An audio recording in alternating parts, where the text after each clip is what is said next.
से।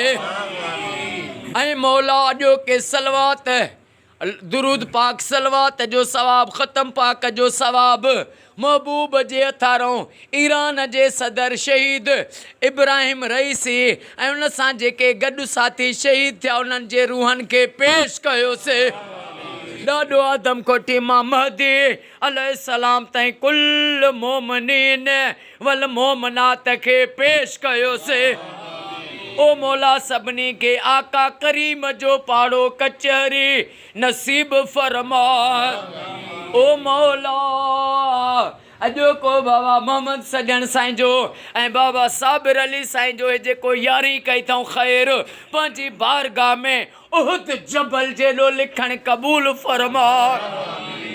ओ मौला मोहम्मद सजन साईं खे साईं जे पुटनि बचड़नि खे सभिनी घर वारनि नियाणियुनि खे क़यामत ताईं शादो आबाद फरमा। ओ मौला बाबा मेहरदीन साईं ते ऐं साईं जे पुटनि नियाणियुनि बचड़नि ते जेके बि मुश्किलातूं आहिनि नबी साईं ऐं मुश्किल कुशा जो वास्तो थी न तो मुश्किलातूं बीमारियूं कुल दूर फरमा। हुसैन बख्श साईं खे जे बचड़नि खे आबाद फरमा। अली नवाज साईं जा बेड़ा पार फरमा। बाबा मोहम्मद सजन साईं जा बेड़ा पार फरमा। असांजे जमात जे निगरान साईं अरबाब अली मेतलो साहब खे अरबाब अली साईं जे बचड़नि खे क़यामत ताईं शादो आबाद फरमा।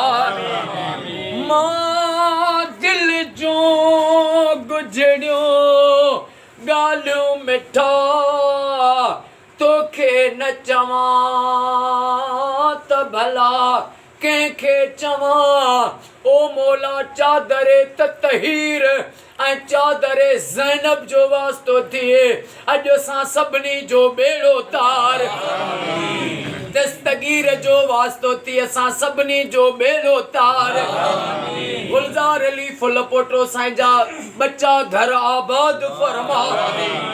आफ्ताब अहमद सियाल साईं खे हर मुश्किलात खां पनाह अता फरमा। अॼु जंहिं बि दुआ जे लाइ चयो आहे उन्हनि जो बेड़ो तार। ओ मौला जेके बीमार आहिनि उन्हनि खे शफ़ा अता फरमा। बेरोज़गारनि खे रोज़ी अता फरमा। बे औलादनि खे औलाद अता फरमा।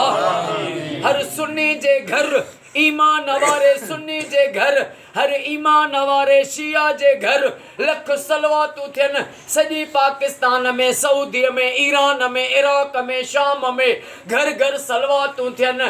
अली अकबर जी जवानीअ जो वास्तो थी आहे मुंहिंजी दुआ क़बूल फरमा। इन्नल्लाह व मलाइकतहू युसल्लूना अलल नबी या अय्युहल्लज़ीना आमनू सल्लु अलैहि व सल्लिमू तस्लीमा।